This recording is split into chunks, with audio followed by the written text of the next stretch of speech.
Doctor Mizanur Rahman Azhari তো একজন মাজার পূজারী, ঠিক নেই? সে একজন মুরতাদ কাফের। সে প্রকাশ্যে আল্লাহর নবীর উপর সে প্রকাশ্যে গুস্তাখি করেছে। তাহলে আপনি যখন সমালোচনা কারো করবেন, দেখবেন সে আহলে সুন্নাত ওয়াল জামাতের অনুসারী কিনা, সে প্রকাশ্যে নবীর বিরোধিতা করলো কিনা। আমি কার সমালোচনা করব? সে প্রকাশ্যে আল্লাহ তাআলার বিরোধী কোনো কথা বলল কিনা, সে প্রকাশ্যে নবীর ব্যাপারে দুশ্মনী করলো কিনা। হারামের কোনো কিছু পাইলেন না, একটা মাকরু জিনিসকে নিয়েও, মাকরুও না, দলিল যদি চান মাকরুও না, এই সমস্ত জিনিস নিয়ে একজন আলেমকে প্রকাশ্যে সমালোচিত করা, আমি মনে করি এটা কখনো হিংসা বই আর কিছুই না। হিংসাত্মক মনোভাবের কারণেই এটা করা হয়। সমালোচনা করবেন, গঠনমূলক সমালোচনা। প্রত্যেকটা আলেমের ব্যাপারে কলম ধরার আগে নিজে চিন্তা করবেন আমি কতটুকু যোগ্য, ঠিক কিনা? আমাদের বাংলাদেশে এই যে একটা নোংরা সিস্টেম চলে, অনলাইনে বিভিন্ন জায়গায় সমালোচনা, গীবত চলে। বিশেষ করে 5 বছর 6 বছর পর ডক্টর মিজানুর রহমান আজহারি সাহেব দেশে আসছে, ঠিক না? উনি দেশে আসছে, বিশাল এক যুবক শ্রেণী, জনসাধারণ তার ফ্যান, তাকে ভালোবাসে, কোরআনের কথা শুনতে যায়। Doctor Mizanur Rahman Azhari, he is our national treasure, সে আমাদের জাতীয় সম্পদ। Maulana Mamunul Haque, he is national treasure, সে আমাদের জাতীয় সম্পদ। মাওলানা হাফিজুর রহমান সিদ্দিক, ন্যাশনাল ট্রেজার, সে আমাদের জাতীয় সম্পদ। আল্লাহওয়ালা পীর সাহেব চরমনাইরা আমাদের জাতীয় সম্পদ, ঠিক কিনা? জোরে বলেন। এদেরকে সবসময় মহব্বত করবেন। শেখ আহমদুল্লাহ সহ অসংখ্য, সবার নাম তো আমার বলা উদ্দেশ্য না, আমি বলতেছি এরা বিশাল এক যুবক শ্রেণীকে এক পার্শ্বে নিচ্ছে। বিশেষ করে আমি আর একটা নাম নিতে চাই, হাফিজুর রহমান সিদ্দিক সাহেব, আমার বড় ভাই বলে বলছি না। হি হ্যাজ এ পারসন, সে এমন একজন ব্যক্তি যিনি চেঞ্জ করে দিয়েছে হাজার লাখো যুবকের জীবন। আছে না নাই? দাড়ি ছিল না, দাড়ি উঠেছে তার বয়ানে, দাড়ি রাখছে, নামাজ ধরেছে। তাহলে সমালোচনা কার করব? দারউল মুফাসসির মুকদ্দামুন আলা জালবিল মানাফি, হিসাব করে কথা বলতে হবে। ইউ আর অপোজিং হিম, তুমি তার বিরোধিতা করছো। He is making history every day, অথচ সে প্রতিদিন ইতিহাস তৈরি করে চলছে লোক সমাগমে। তুমি তার বিরোধিতা করতেছো, কি করতেছে সে বিশাল বিশাল হিস্ট্রি তৈরি করতেছে। তাহলে তার বিরোধিতা করে লাভ কি? একটা পুরাতন ভিডিও, মিজানুর রহমান আজহারি সাহেবের একটা পুরাতন ভিডিও নতুন মাহফিলের সাথে কাট কইরা, নতুন মাহফিলের শুধু ছবিটা দিয়ে পুরাতন ভিডিওর একটা অডিও লাগায়া নবীজির শানে তিনি কিছু কথা বলেছেন যে শব্দগুলো নবীর শানে যায় না, এই শব্দগুলো অ্যাড করে 5-6 বছর আগের ভিডিও অ্যাড করে প্রচার করা, মানি এর দ্বারা প্রমাণ হয় নতুন কোনো কিছু দিয়ে না করা, পুরাতনটা দিয়ে করা মানি শত্রুতামির জন্যই শত্রুতা করা, হিংসার কারণেই এই শত্রুতা করা। আর এটা আমি মনে করি কোনো কওমির ছেলেরাও করে নাই, জামাতির ফলাপানও করে না, এটা আর এক দল হুজুর করছে, আপনারা ভালো করে চিনেন তাদের, ঠিক কিনা? জোরে বলেন। ওদের মাথা ব্যথার কারণ, ঠিক কিনা বলেন? কারা আপনারা ভালো করে বুঝেন। এজন্য আমি অনুরোধ করব, দেশ আমার বাংলাদেশ, এখন ইসলামের একটা জাগরণ সৃষ্টি হয়েছে, ঠিক কিনা বলেন? সবাই এক ও ন্যাক হয়ে কাজ করতে হবে, ইসলামকে ঐক্যবদ্ধভাবে এগিয়ে নিতে হবে। নতুন করে যদি আপনি কোনো ভুল পান, অবশ্যই সেটা সরাসরি আলোচনা করার পরে প্রকাশ্যে আলোচনা করবেন। যদি না সে হারাম কোনো কাজ, ইসলাম বিরোধী কোনো কাজ প্রকাশ্যে না করে, তার কোনো বিষয়, যে কোনো আলমের বিষয় প্রকাশ্যে কথা বলা যাবে না। পারবেন তো ইনশাআল্লাহ? আল্লাহ সবাইকে কবুল করেন, জোরে পড়েন আমিন। আমরা সবাই জান্নাতে যেতে চাই। কারা কারা যেতে চাই? হাত নামান। জান্নাতে যেতে যেহেতু চাই, কাজ করার দরকার আছে না নাই? আল্লাহ তাআলা সূরা আসরে কসম খেয়েছেন, ওয়াল আসর, সময়ের শপথ, ইন্নাল ইনসানা লাফি খুসর, নিশ্চয়ই সব মানুষ ধ্বংস, সব মানুষ ক্ষতিগ্রস্ত, সব মানুষ এক কথায় ক্ষতিগ্রস্ত। মানে আল্লামা কাদি সানাউল্লাহ পানিপতি রহমাতুল্লাহ তাফসীর মাদারিতে বলেন, আল্লাহ যাকে ক্ষতিগ্রস্ত বলেছে এরা তো জাহান্নামী। তাহলে সব মানুষকে আল্লাহ কেন জাহান্নামী বললেন? ইল্লা হুরুফুল ইস্তিসনা, না সবাই না, কিছু মানুষ জান্নাতে যাবে, কিছু মানুষ। এখন আসেন তো, কিছু মানুষের অন্তর্ভুক্ত আপনারা দোহালিয়ার মানুষ কি হতে চান? জোরে বলেন। সবাই যদি হতে চাই, আল্লাহর দেওয়া শর্ত মানতে হবে। আল্লাহর দেওয়া 4টা শর্ত। কয়টা? ইমাম শাফি রহমাতুল্লাহ আলাইহি বলেন, কেউ যদি সূরাতুল আসর তেলাওয়াত করে, এটার উপরে আমল করে, তার পুরো কোরআনের উপরে আমল না করলেও এই একটা সূরার উপরে আমল করলে সে জান্নাতে চলে যাবে। এটা যদি বুঝে শুনে আমল করা যায়, তাহলে দাম আছে না নাই? এজন্য আল্লাহ তাআলা বলেন, সব মানুষ ক্ষতিগ্রস্ত, ইল্লাল্লাযীনা আমানু ওয়া আমিলুস সালিহাত।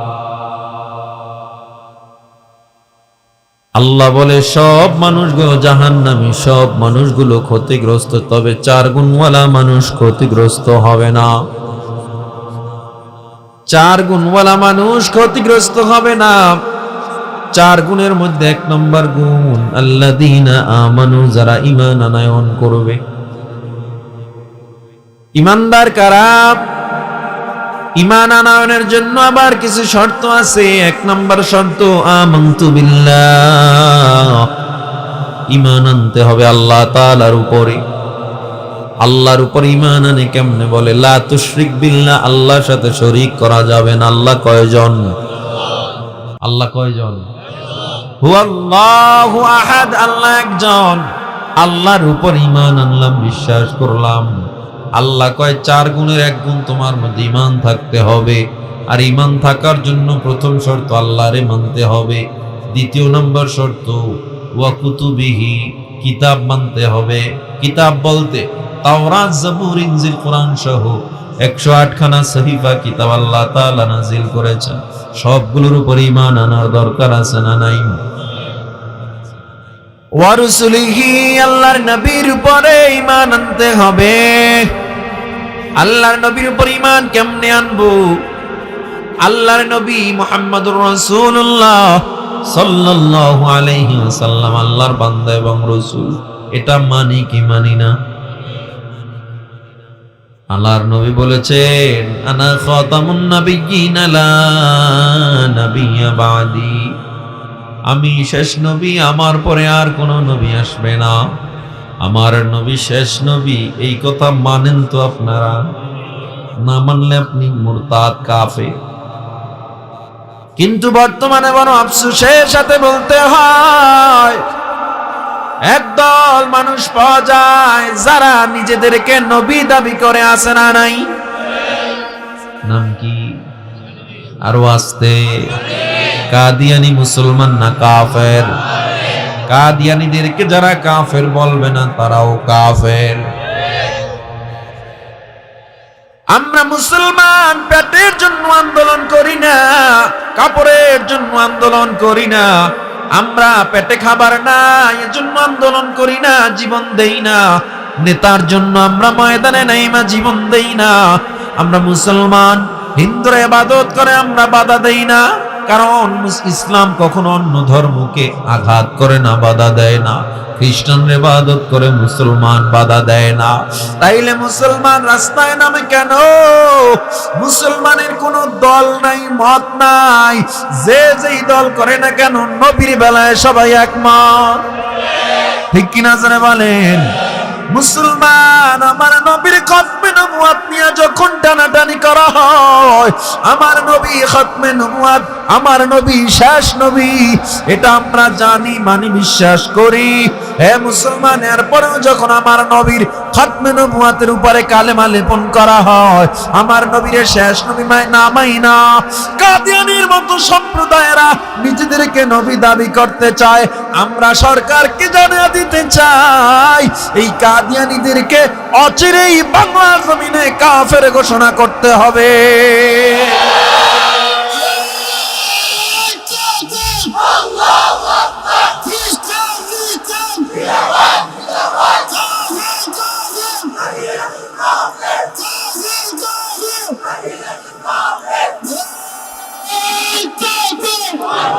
মুসলমানের এই দেশেতে কাদিয়ানীদের ঠাঁই নাই, কাদিয়ানীদের পক্ষে যারা তাদের কোনো রক্ষা নাই। এই দেশেতে থাকতে হলে কোরআন মানতে হবে, কোরআন না মানলে সোনার বাংলা ছাড়তে হবে। জোর কদমে সামনে চলো, বজ্র কণ্ঠে আওয়াজ তোলো, সবাই মিলে একই তালে দাও না স্লোগান, নারায়ে তাকবীর, নারায়ে তাকবীর, দিন ইসলাম, দিন ইসলাম, জিন্দাবাদ, জিন্দাবাদ। ইসলামেরই জন্য দেশের হয়েছে জন্ম, ইসলামের বিরুদ্ধে গেলে দেশ হবে ভিন্ন। ইসলামের বিরুদ্ধে যারা নিয়েছে অবস্থান, এই বাংলায় ঠাঁই হবে না, যাও হিন্দুস্তান। জোর কদমে সামনে চলো, বজ্র কণ্ঠে আওয়াজ তোলো, সবাই মিলে একই তালে দাও না স্লোগান, নারায়ে তাকবীর, নারায়ে তাকবীর, দিন ইসলাম, দিন ইসলাম, জিন্দাবাদ, জিন্দাবাদ। আল্লাহ নবীজি বলেন, লা ইউমিনু আহাদুকুম হাত্তা আকুনা আহাব্বা ইলাইহি মিন ওয়ালিদিহি ওয়া ওয়ালাদিহি ওয়ান নাসি আজমাইন। তুমি মুমিন হতে পারবে না যতক্ষণ না পর্যন্ত তোমার নেতা, তোমার দল, তোমার মা, তোমার বাবা এবং সব মানুষের মধ্যে আমি নবীকে বেশি ভালো না বাসবা। তাইলে আমারে জবাব দেন, আমার মা বাবার দাম বেশি না নবীর দাম বেশি? আমার দলের দাম বেশি না নবীর দাম বেশি? নেতার দাম বেশি না নবীর দাম বেশি? নেতার জন্য জীবন দিলা, নেতার জন্য পায়ের চামড়া শেষ, নেতার পিছে দৌড়াইতে দৌড়াইতে বিবিরেও টাইম দেয় না, সন্তানরে টাইম দেয় না, নেতা এখন থুইয়া ভেঙে গেছে। ঠিক আপনার আসতে কইলেও ঠিক, জোরে কইলেও ঠিক। এই জোরে কোন ঠিক না বেটে? নেতার পিছে দৌড়াও, নেতা তোমার খবর নেয় না, নেতা তোমার খবর নিল না, নেতা একবার ফোন দিয়েও জিগায় না ঘরে চাল আছে না, ডাল আছে, বাইসে আছো না, মহিলা আছো, তাইলে কার জন্য জীবন দিলা? এ মুসলমান, একদল তো খায়া গেছে গেছে, আর যারা আছেন আপনারা খাওয়ার জন্য আমার প্রস্তুতি নিয়ে, ঠিক নেই? যারা খাইছে, আমি বলি 53-54 বছর এই বাংলার জমিনে আজও পর্যন্ত কোন দল ক্ষমতায় আসছে, কোন দল গেছে, যারা আসছে আর গেছে, এখনো বাংলার মানুষের ভাগ্যের পরিবর্তন হয় নাই।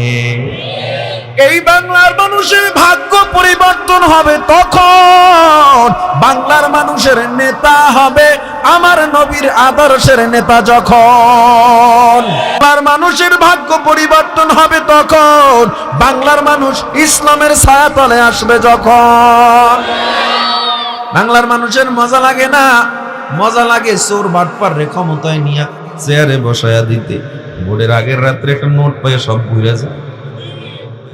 আপনাদের দোহালিয়া নাই? আছে দেখি, আছে।